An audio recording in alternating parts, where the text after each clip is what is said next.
Okay, so good evening po sa lahat mga kapatid at pagpalain ng Panginoon ang gabing ito sa ating pagbo-broadcast ngayong gabi at medyo mahaba-haba rin po na hindi po tayo nakapag-live broadcast dito po sa Why Right Division Matters. At purihin po natin ang Panginoon na ngayong gabi po tayo po ay nagkaroon muli ng oportunidad na makapag-broadcast at salamat sa Panginoon at salamat po sa mga kapatiran po na patuloy po na sumusubaybay po sa ating pangangaral ng salita ng Panginoon dito po sa magitan po ng Facebook Live at salamat po sa mga kapastoran na narito na po at naka-tune in na po at patuloy po na ipanalangin po ninyo ito pong ating series of teaching na why right division matters sapagkat napakahalaga po ito pong bagay pong ito mga minamahal dahil kapag hindi po ang naging tamang paraan ng isang mangangaral, hindi po niya sinunod yung instruction ng Diyos sa 2 Timothy chapter 2 verse 15, study to show thyself approved unto God, a workman that needeth not to be ashamed, rightly dividing the word of truth. Nowadays po, bakit po ang mga churches po ngayon ay nagkakaroon ng iba't ibang paniniwala, katuruan at ang mga believers po, so-called believers po ay confused sa mga iba't ibang mga katuruan ng iba't ibang mga churches simply because dahil po sa failure po o rejection, total rejection ng maraming mga tagapagturo na napakasimple lamang ng instruction ng Diyos, rightly dividing the word of truth. Dito po sa ating series pong ito, kung sakaling ngayon lang po kayo nakapag-tune in o ngayon lang po ito napanood, ito po ay medyo marami-rami na po marami-rami na po tayong maituro po. Dito po sa Why Right Division Matters ay mag-message lang po kayo sa akin at pwede ko pong ipasa po o i-forward sa inyo yung link ng mga nauna na po nating pagtuturo. So ngayong gabi po ay napakahalaga po yung ating pong tatalakayin ngayon sapagkat napakahalaga po itong Genesis chapter 12 sa buhay po ni Abraham sapagkat ito po yung pagkakataon na ang Diyos ay nakipag-covenant sa isang tao na nagngangalang Abraham at dito po nagsimula ang tatawagin nating bansang Israel sa lahi po ni Abraham. At bakit ko po ito po nakita po itong bagay pong ito at ituturo ko po sa inyo sapagkat marami po ang confused pagdating po sa Abrahamic covenant po mga minamahal. Kaya't ngayong gabi po ang aking panalangin po ang desire po ng puso ko po sa pagtuturo ngayong gabi ay makamtan natin ang katotohanan patungkol dito sa Abrahamic Covenant. So babasahin ko po at pagkatapos po tayo po ay dadako po sa panalangin. Ang sabi po sa Genesis chapter 12 verse 1 up to verse 3, now the Lord hath said unto Abram, get thee out of thy country and from thy kindred and from thy father's house unto a land that I will show thee, and I will make of thee a great nation, and I will bless thee and make thy name great, and thou shalt be a blessing. Tayo po ay manalangin po. Hingi po tayo ng patnubay sa dakilang Diyos ngayong gabi at tayo po ay pangunahan po ng banal na Espiritu sapagkat kung wala po ang guidance po, ang pamumuno po, ang paglilid po ng banal na Espiritu ay hindi po natin maunawaan ang mga bagay na maaring maipresent po ngayong gabi. So kaya tayo po ay manalangin. Dakilang Diyos na makapangyarihan po sa lahat, salamat po sa pagkakataong ito, sa pribileyo na muli po na ako po ay makapag-broadcast live dito po sa Facebook at dalayan ko po ang mga kapatiran ngayon na naka-tune in na ngayon at marahil yung iba po ay hahabol sa kanilang marahil galing sa iba't ibang mga lugar o trabaho. Kaya't na Panginoon, pahintulot niyo po na maging maayos po ang Wi-Fi connection at yung mga naka-tune in, maging sa kanilang mga ginagamit na connection para po makapagpatuloy sila makapakinig ngayong gabi. At kami po ay nagpapasalamat at nagpupuri sa inyo, Panginoon, Basbasan niyo po ang aming pagtatalakay ngayong gabi sa tanging pangalan ni Jesus. Amen at amen. So ito pong ating pong broadcast ngayong gabi po ay hahatiin po natin sa dalawang bahagi. So ito po yung unang bahagi po, no? And then magre-rest po tayo ng konti ng 15 minutes. Huwag po tayong aalis and then yung pangalawang bahagi po. Ano po? So para po tuloy-tuloy na po ito, no? Iniisip ko na dalawang pagkakataon na ako ay ngayong yung unang bahagi ngayong gabi and then susunod na pagkakataon. Pero siguro ay sasamantalahin ko na yung pagkakataong ito na ituturo ko na po ng buong buo ito pong part 1 at saka part 2 ngayong gabi. Hatiin lang po natin, magkakaroon lang po tayo ng tawagin natin 15 minutes break and then babalik po ako ulit na dito sa live broadcast at ipagpapatuloy po natin. So ngayong gabi po ay kapag ka po ang isang mangangaral po ay nagkamali ng kanyang pagkaunawa dito sa Genesis chapter 12, na ito po yung covenant ng Panginoon, tinatawag po ito ng maraming mga theologians na Abrahamic covenant. Okay? Kapag ka nagkamali po siya ng pananaw patungkol po dito, at ang mga sinabi ng Panginoon kay Abraham, pag hindi po niya nakita po ito sa pamamagitan ng tinatawag nating right division, ay ito po ay magkakaroon ng problema pagdating po sa New Testament. So kaya't mahalaga po mga minamahal na ngayong gabi po ay pahintulot po ninyo na tayo po ay makinig po ng maigi sa bagay pong ito. Now, ito pong Abrahamic covenant po. The Abrahamic covenant is presented in Genesis chapter 12, okay, verses 1 to 3. At ating pong matutunghayan po mga minamahal, ito pong bagay po na to.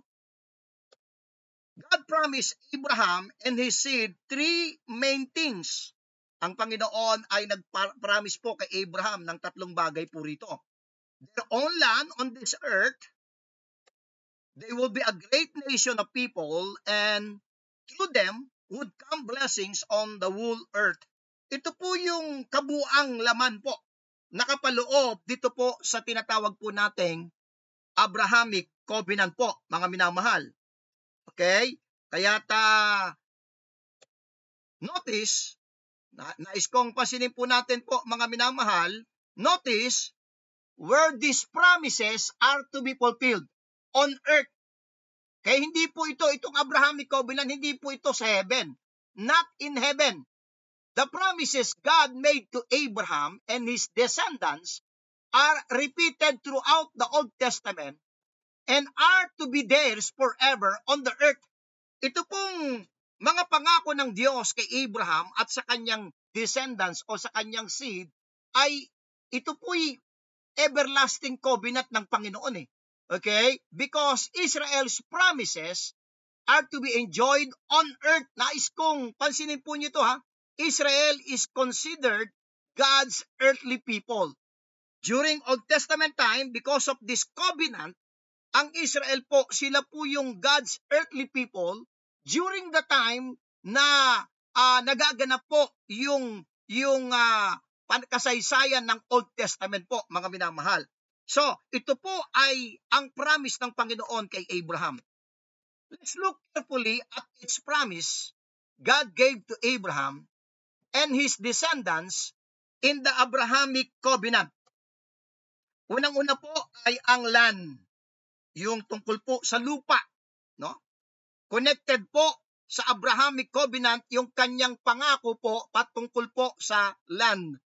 God promised Abraham he would give him and his descendants after him a geographical area of land on earth which would be theirs forever.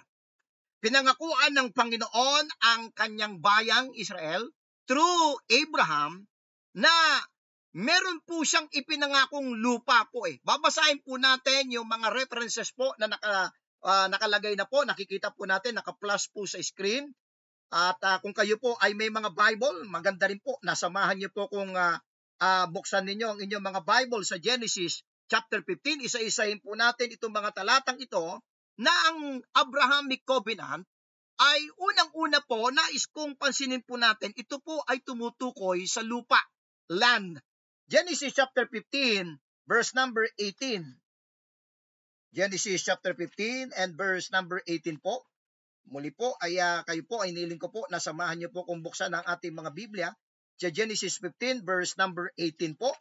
Ang sabi sa verse 18, in the same day the Lord made a covenant with Abram saying, unto thy seed have I given this land, from the river of Egypt unto the great river, the river Euphrates.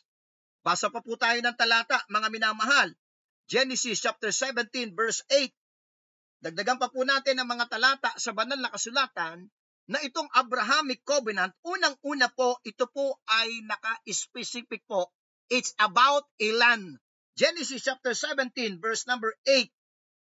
Ang sabi sa verse 8, and I will give unto thee and to thy seed after thee the land wherein thou art a stranger, and all the land of Canaan for an everlasting possession. So mga minamahal, napakahalaga po na ito pong Abrahamic Covenant po ito na about a land. It is an everlasting possession, and I will be their God. Joshua chapter 1 verse 3. Joshua chapter 1 po. Buksan po natin ang ating mga Bible. Sa Joshua chapter 1 and verse number 3. Nais ko pong pasinin po natin po ito. Joshua chapter 1 verse 1 to verse 3 and 4. Napakagandang basahin po natin dahil ito po yung covenant ng Panginoon. Ito po yung patungkol po sa Abrahamic Covenant. It talks about a land. Ang sabi sa verse 3,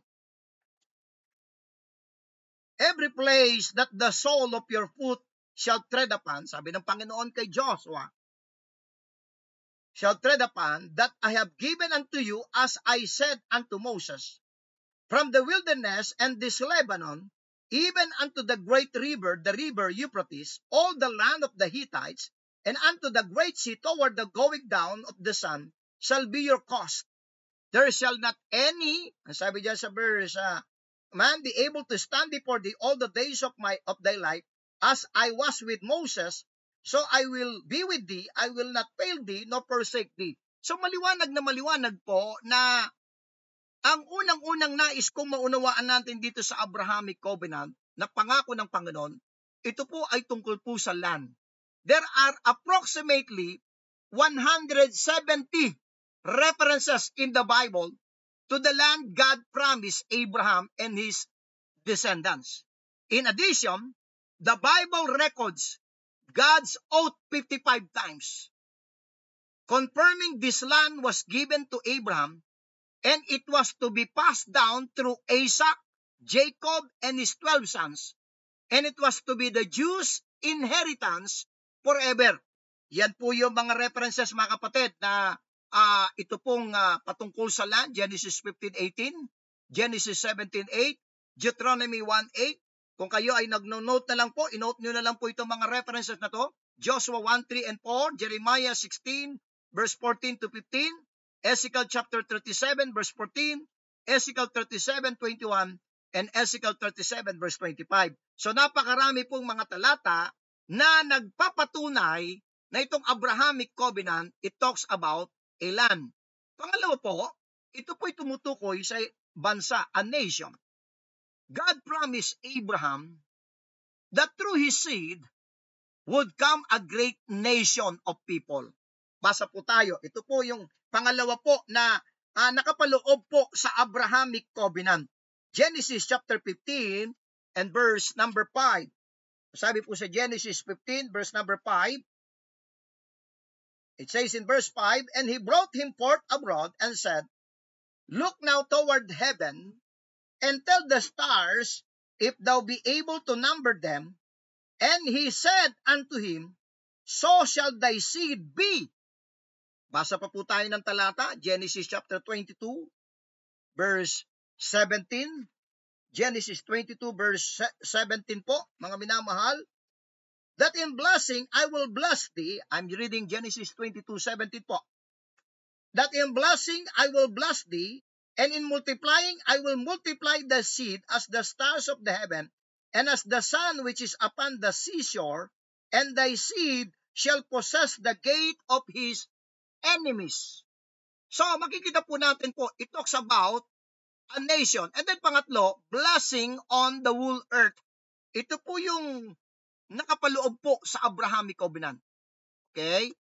God promised Abraham that through his seed would come great blessing on his descendants.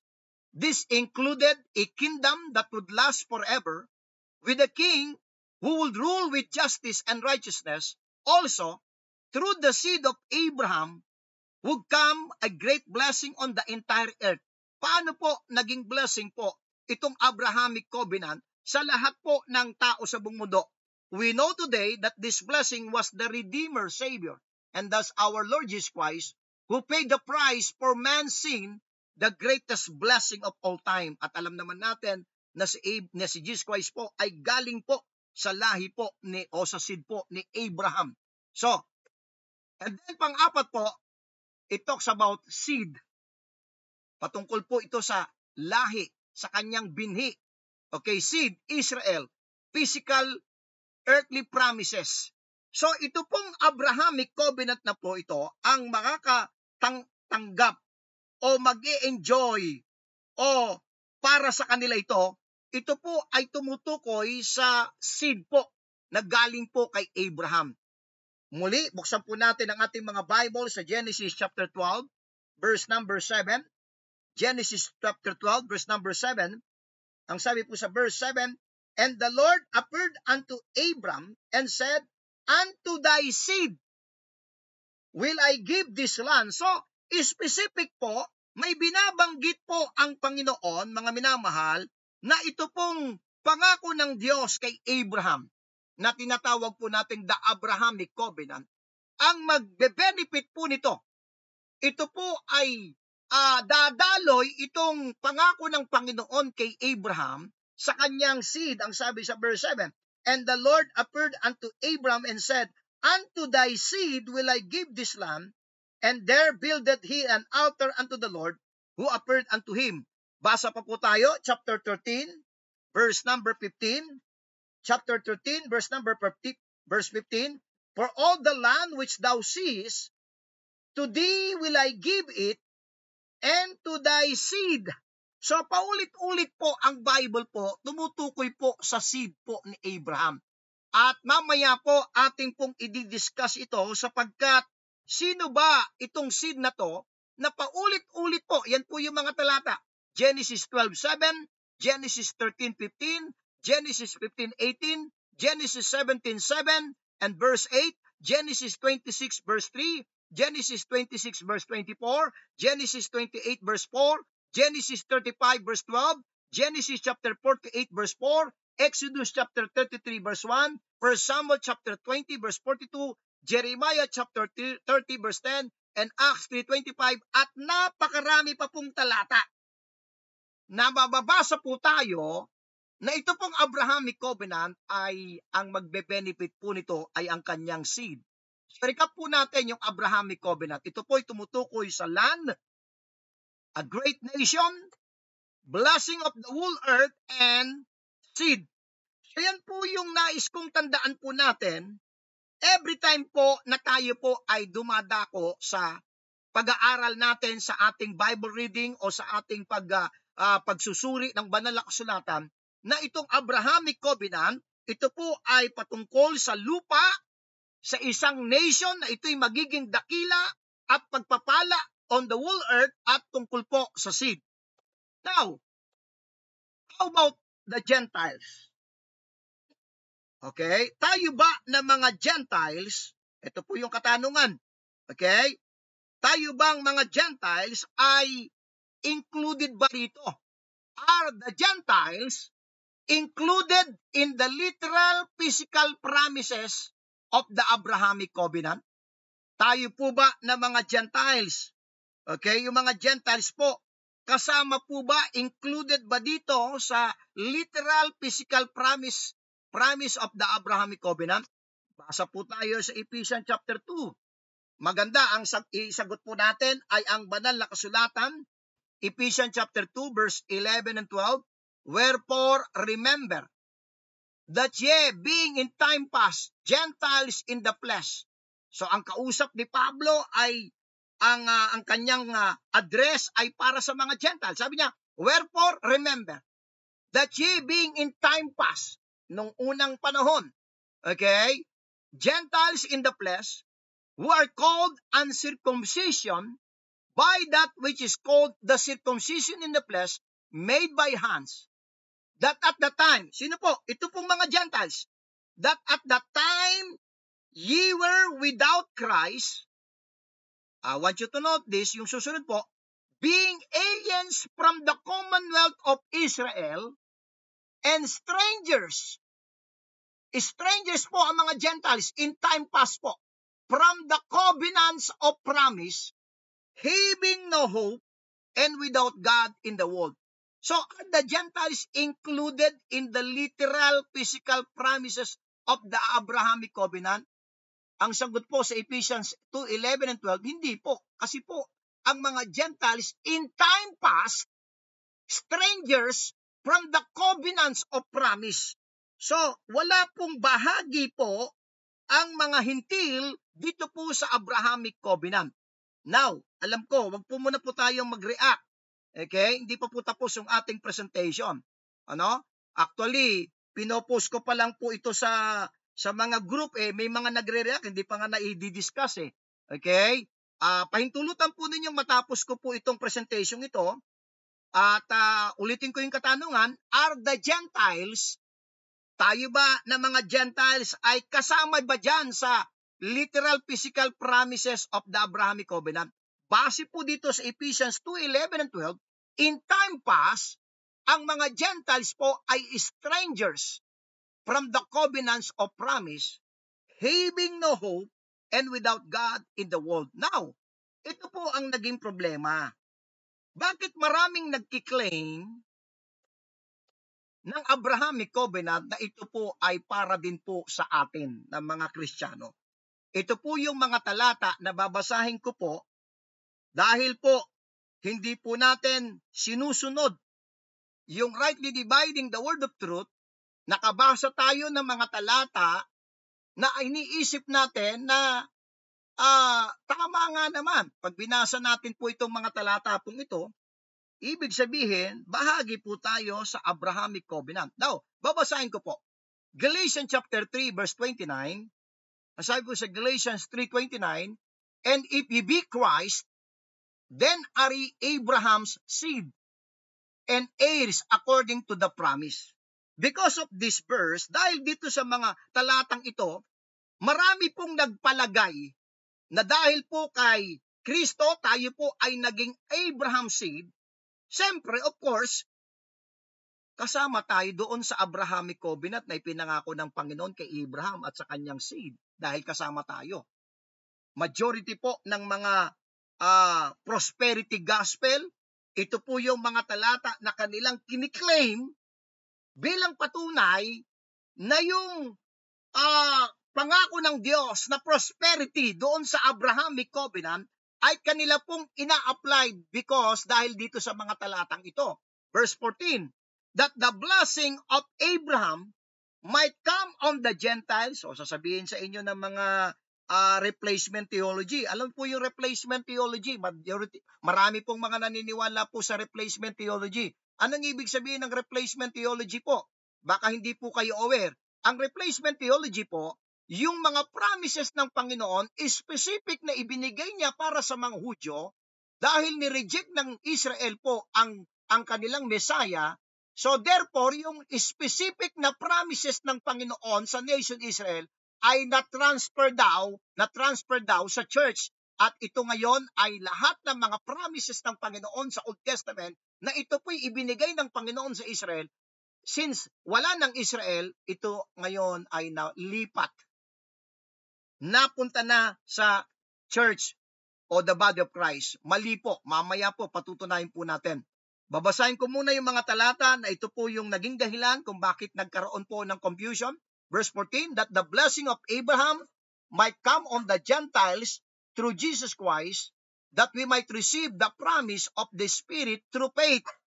Verse 16, now to Abraham and his seed, where the promise is made, he saith not, and to seeds, as of many, but as of one, and to thy seed, which is Christ, Romans 4:12, and the father of circumcision to them who are not of the circumcision only, but who also walk in the steps of the faith of our father Abraham, which he had yet, being yet uncircumcised. So dahil po dito sa mga talatang ito, pinapalagay na ng majority po nang hindi po nag-a-apply ng rightly dividing the word of truth, pinapalagay nila na yung lahat ng mga pangako ng Panginoon kay Abraham, down to Isaac, okay, Jacob, Israel, at lahat ng mga pangako ng Panginoon throughout Old Testament, ay ito po ay inaagaw, ginagamit, ninanakaw ng mga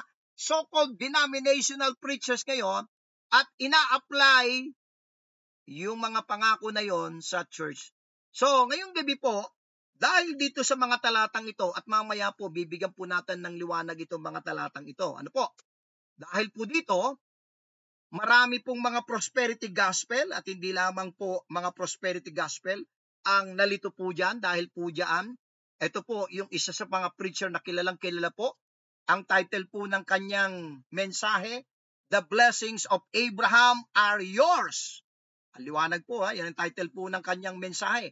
The blessing of Abraham's are yours. Okay? At panoorin po natin po ito po. At pakinggan po.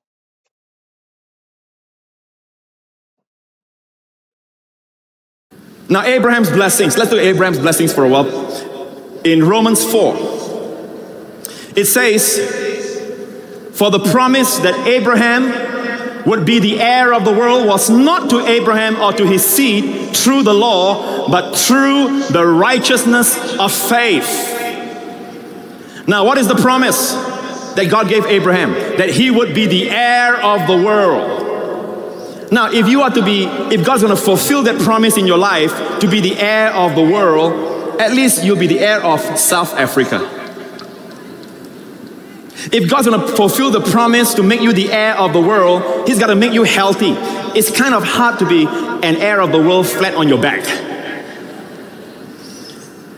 If God's going to make you the heir of the world, He's going to make you wealthy, because it's kind of hard to be the heir of the world poor and bankrupt.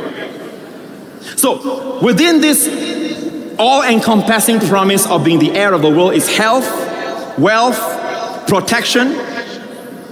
But why is it believers are not even taking the territory they are in? Taking more land, possessing at least a part of the world. Why? We've been hearing about the blessings of Abraham all these years, yet we're not seeing it. Why? I think we missed what we are reading over here. It says the promise that Abraham will be the heir of the world was not to Abraham or to his seed. Now you all know you are Christ, therefore you are Abraham's seed. This promise is also for you because you are Abraham's seed. Turn to somebody and say, I'm Abraham's seed. This promise is also for you because you are Abraham's seed. Turn to somebody and say, I'm Abraham's seed. This promise is also for you because you are Abraham's seed. Turn to somebody and say, I'm Abraham's seed. So makikita po natin, mga minamahal, na base po dito sa prosperity gospel na to, since dahil po may mga talata na nabanggit po sa Romans 4 at sa Galatians, so therefore, kiniklaim na ng mga taong ito yung blessing kay Abraham na physical promises dito sa earth na ini-enjoy noon ng Israel, ay ito ngayon ay ina-apply sa church o sa mga mananampalataya. Magpatuloy po tayo. Ito po. Pakinggan po natin po ito po. Okay po? Being a son of God, you've received two inheritances as a Gentile. Not only have you received salvation through the seed of Christ, which you say in the promised Holy Spirit, but you've also entered in to Abraham being the father of your faith. All the promises given to Abraham are now received by Christians. All the promises given to Abraham are now received by Christians. All the promises given to Abraham are now received by Christians by our faith in Jesus Christ. Somebody type in the comments, I am the seed of Abraham.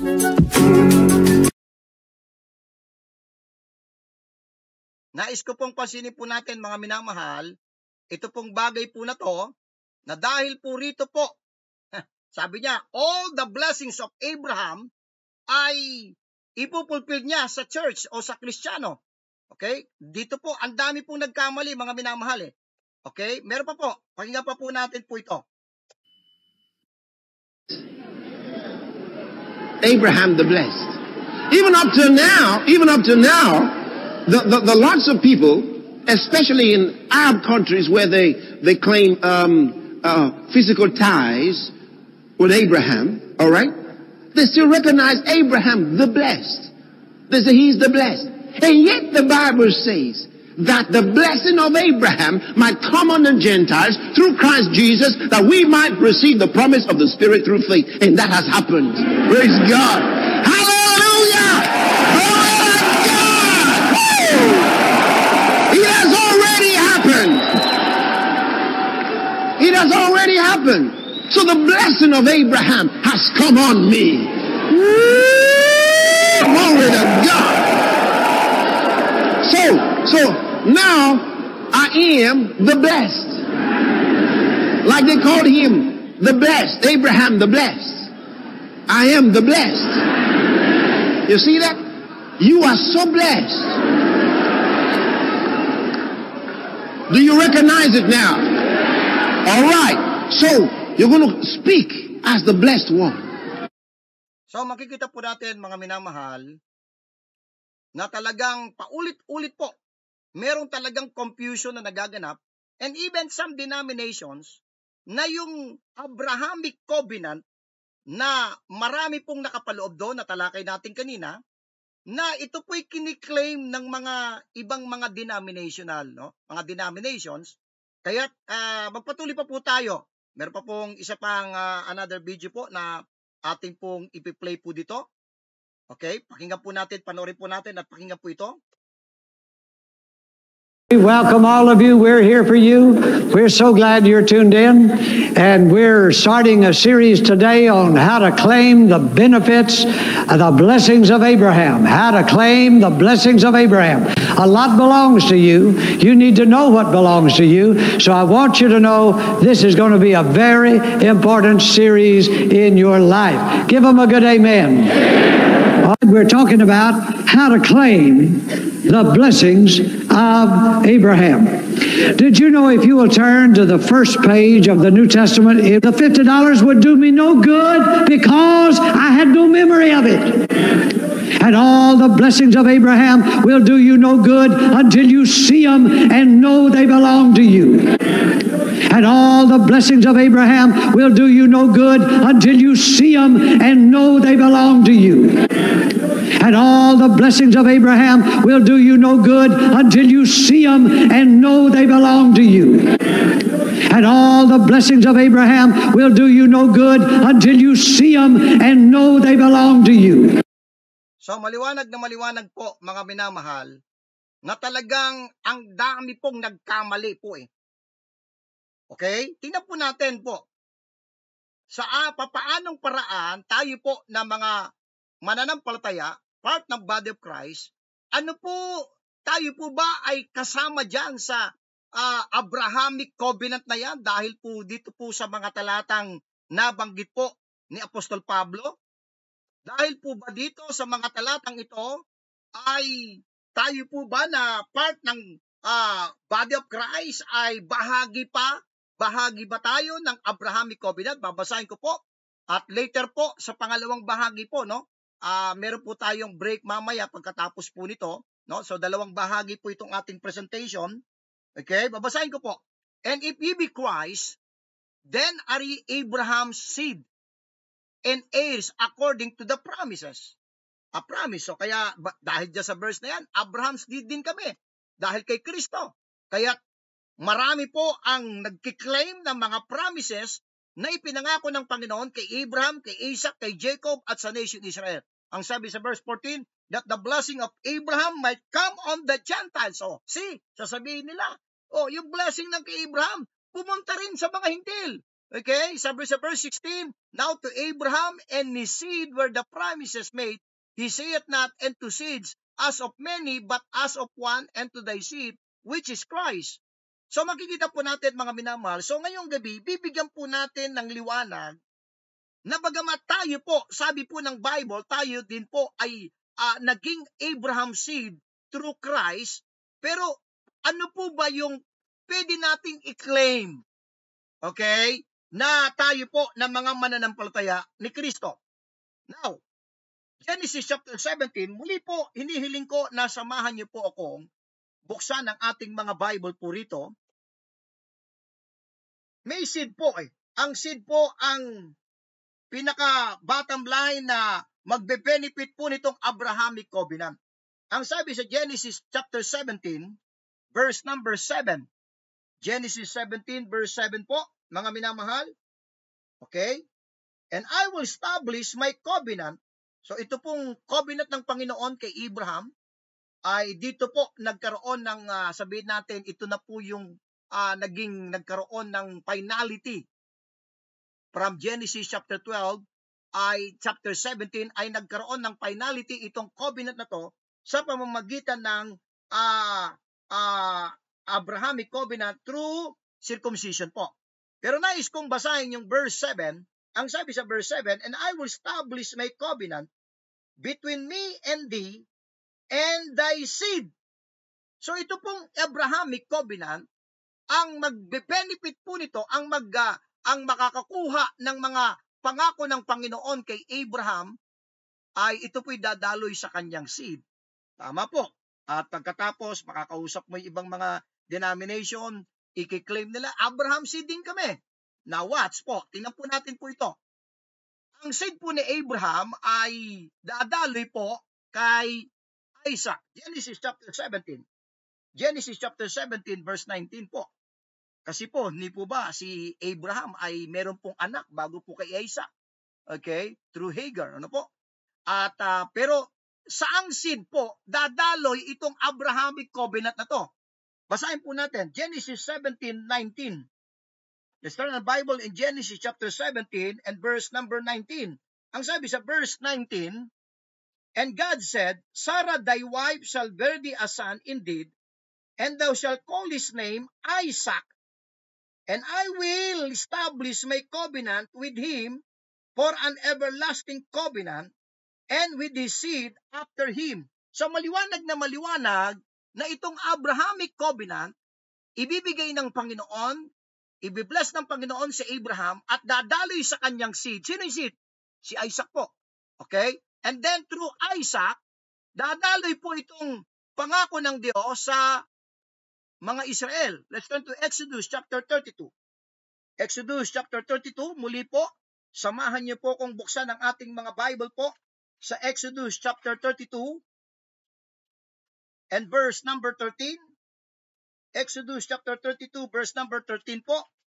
Ang sabi sa Exodus 32 and verse number 13, nawa po ay sinasamahan niyo din po akong binubuksan ng inyong mga Biblia po. Exodus 32:13. Ang sabi sa verse 13, remember Abraham, Isaac, and Israel.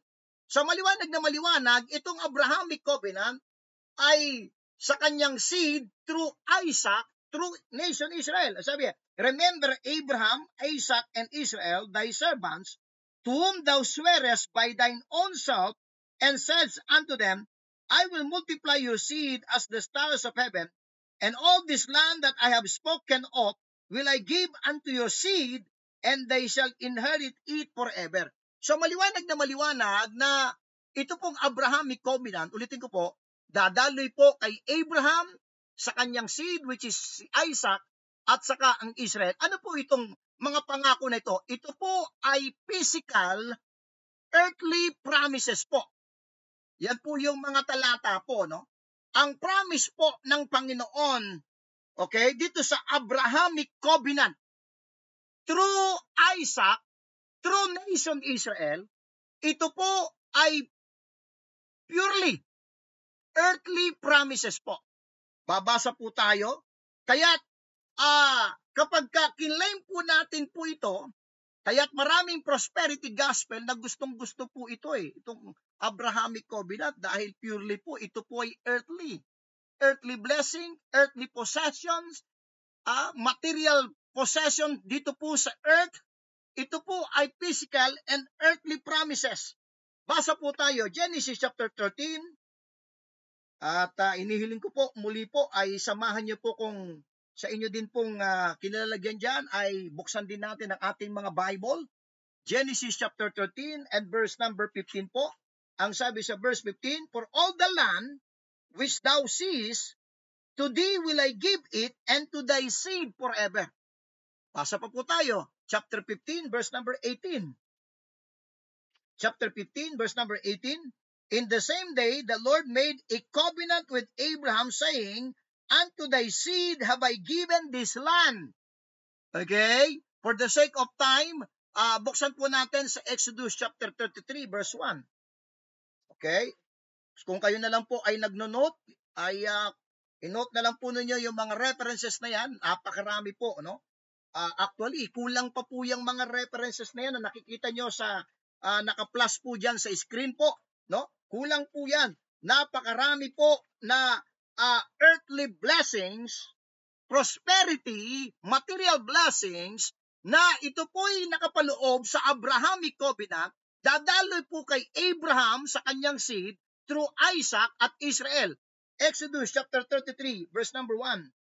"And the Lord said unto Moses, Depart and go up hence, thou and the people which thou hast brought up out of the land of Egypt, unto a land which I swear unto Abraham, to Isaac, and to Jacob, saying, Unto thy seed will I give it." So maliwanag na maliwanag po, mga mananampalataya, na ito pong blessing na ito na tungkol sa kanyang seed ay dadaloy po kay Isaac at saka sa Israel. Now, meron din pong seed which is our Lord Jesus Christ. Galatians chapter 3 verse 16. Okay, Galatians chapter 3 and verse number 16 po. Buksan po natin ang ating mga Bible sa Galatians chapter 3 and verse number 16. Galatians chapter 3 and verse number 16 po. Ang sabi po sa Galatians chapter 3 and verse number 16, "Now to Abraham and his seed were the promises made, he saith not, and to seeds as of many, but as of one, and to thy seed, which is Christ." So, sa seed po ni Abraham, it's undeniable na binanggit din po si Jesus Christ na seed po. Actually, singular po na seed po. Si Jesus Christ. Okay, siya po ang seed po ni Abraham.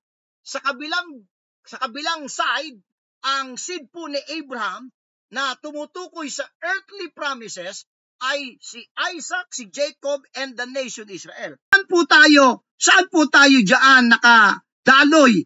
Diyan ba kay sa seed ni Abraham through Isaac, Israel? Hindi po. Tingnan po natin po itong ating presentation po, no? Tayo po na mga Gentiles. Galatians chapter 3 verse 14. Galatians chapter 3 and verse number 14. Ang sabi po sa Galatians chapter 3 verse number 14, it says in verse 14 that the blessings of Abraham, might come on the Gentiles. Ito yung paboritong verse ng mga Pentecostal Okay? Ito po sabi diyan, that the blessing of Abraham might come on the Gentiles through. Nais kong pasinin nyo kung saan manggagaling po. Paano natin mapapasa atin itong blessing kay Abraham through, kanina po, diyan sa Bible po nyo, through Jesus Christ, that we might receive the promise of the Spirit through faith. Yung pong promises ng Panginoon sa mga Gentiles ay dadaloy po kay Abraham, hindi po kay Isaac, hindi po sa Israel, kundi that the blessing of Abraham might come on the Gentiles through Jesus Christ. Hindi po through Isaac, hindi po through Israel, kundi yung blessing po ni Abraham ay dadaloy po sa ating mga Gentiles through Jesus Christ. Ang liwanag po niyan, mga kapatid Maliwanag po yan, mga minamahal. Now, ano po yung mga promises na ito na dadaloy po sa mga hintil? Through Jesus Christ po, ulitin ko po, ang liwanag po ng verse 14, through Jesus Christ, hindi po through Isaac. Kaya yung promises ng Panginoon kay Abraham na dadaloy po sa kanyang seed through Isaac at Israel, hindi po yan yung para sa atin. Ano po yung promises ng Panginoon through Jesus Christ? Tingnan po natin, mga minamahal, ito po ay spiritual at nakapaloob po dito yung justification. Galatians chapter 3 verse number 6. Ano po yung blessing nito, mga kapatid? Tingnan po natin. Galatians chapter 3 and verse number 6. Ano po itong blessing na to na dadaloy sa Gentile kay Abraham through Jesus Christ? Galatians chapter 3 and verse number 6. Are you there? Galatians chapter 3 verse number 6. Even as Abraham believed God, and it was accounted to him for righteousness. So meron pong kaganapan kay Abraham na hindi po ito connected po sa nation Israel. At ito po yung kung saan nung si Abraham po ay nag-believe sa Panginoon at kinount ng Diyos po yun na righteousness. Let's turn to Romans chapter 4 verse number 3. Romans chapter 4 and verse number 3. Samahan niyo po kung buksan ang ating mga Bible sa Romans chapter 4 verse number 3. For what saith the scripture, Abraham believed God, and it was counted unto him for righteousness. Tuloy natin. Verse 5. But to him that worketh not. Because of that, na meron pong experience po si Abraham, and later po, sa second part po ng ating pagtatalakay po, ano po? Meron pong experience po si Abraham na nakaranas po siya na nung siya po ay nag-believe, kinount po yun ng Diyos na righteousness. At dahil po doon, verse 5, but to him that worketh not, but believeth on him that justifieth the ungodly, his faith is counted for righteousness. So yung blessing natin ng mga Gentiles na marireceive natin kay Abraham, hindi through Isaac, hindi through Israel, kundi through Jesus Christ, ito po ay imputed righteousness na binabanggit po ng Bible. Ano po? Ano po? Galatians chapter 3 verse number 8. Galatians chapter 3 verse number 8. Dumako po tayo sa Galatians chapter 3 verse number 8. Justification po eh. Listen to Galatians chapter 3 and verse number 8. It says in Galatians 3:8, and the scripture foreseeing that God would justify the heathen through faith, preached before Abraham, saying, in thee shall all nations be blessed. Yung pong justification by faith alone, yun po yung na-experience po natin. Dahil nung nag-believe si Abraham sa Genesis 15 account, ito po, mamaya po sa second part po, no? Ito po yung naging blessing po natin ng mga Gentiles. Justification. Romans chapter 4. Let's turn to Romans chapter 4. Verse 9 and 10. Romans chapter 4, verse 9 and 10 says in Romans chapter 4, verse 9 and 10 po. Muli po, samahan niyo po kung buksan ang inyong mga Biblia po sa Romans chapter 4, verse 9 and 10. Cometh this blessedness then upon the circumcision only, okay? Upon the uncircumcision also. For we say that faith was reckoned to Abraham for righteousness. Kinounted ng Diyos for righteousness nung nagbilib po siya, si Abraham dun sa Acts, sa Genesis 15. Verse 10, ito po yung katanungan. How was it then reckoned? Paano ni-recon ng Diyos yung kanyang pagbilib ni Abraham na ito'y kinount ng Diyos for righteousness? Paano ito ni-recon ng Diyos? Ito po yung sagot. When he was in, another question po, when he was in circumcision or in uncircumcision? Ito po yung sagot. Not in circumcision, but in uncircumcision. Bago naganap sa Genesis 17 yung covenant of circumcision, sa Genesis 15, nung panahong wala pa po yung covenant of circumcision, when he was in uncircumcision, kinount ng Diyos na for righteousness At tayo po na mga Gentiles, because of that, through Jesus Christ, nakaranas po tayo ng justification through faith. Ano pa po? Galatians chapter 3, verse number 14. Galatians chapter 3 and verse number 14 po. Galatians chapter 3 and verse number 14. Sabi po sa Galatians chapter 3 and verse number 14, that the blessing of Abraham might come on the Gentiles. Ito po yung paborito po ng mga ibang mga tagapagturo na kiniklaim nila yung Abrahamic covenant na itong physical earthly promises na which hindi po para sa atin po yan Saan po dadalo yung blessing ni Abraham? Hindi po kay Isaac, hindi po sa Israel Bakit po? Basahin po natin ulit. That the blessing of Abraham might come on the Gentiles through, kanino po? Jesus Christ. Ano po ito? That we might receive. Ano pong promise to? The promise of the Spirit through faith. So ito po ay spiritual, mga kapatid. Yung pong promises na manggagaling kay Abraham na marireceive po natin ng mga Gentiles through Jesus Christ, ito po ay imputed righteousness, justification of the Spirit. The moment na ikaw ay nag-believe, sabi sa Ephesians 1:13, in whom you also trusted, after that you believed, the gospel of your salvation, after that you believe, you were sealed with that Holy Spirit of promise. So ito po yung promise po na nini-enjoy ng mga Gentiles. Okay?